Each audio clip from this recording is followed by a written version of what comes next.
ქუთაისი პირველ საერთაშორისო ლიტერატურულ ფესტივალს სახელწოდებით ქუთაისი მითი და ლიტერატურა მასპინძლობს ფესტივალი იუნესკოს ლიტერატურის ქალაქის სტატუსის ფარგლებში ტარდება. საერთაშორისო ლიტერატურულ ფესტივალში მონაწილეობენ მეცნიერები, ლიტერატურათმცოდნეები, მთარგმნელები, მწერლები, პოეტები, გამომცემლობები საქართველოდან, გერმანიიდან, ავსტრიიდან და იაპონიიდან.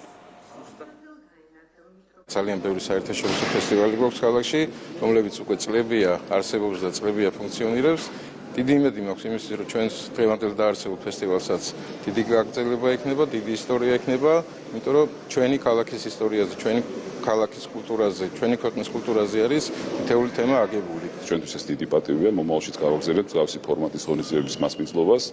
სტუმრობს არაერთი უცხოელი პოეტი თუ მწერალი.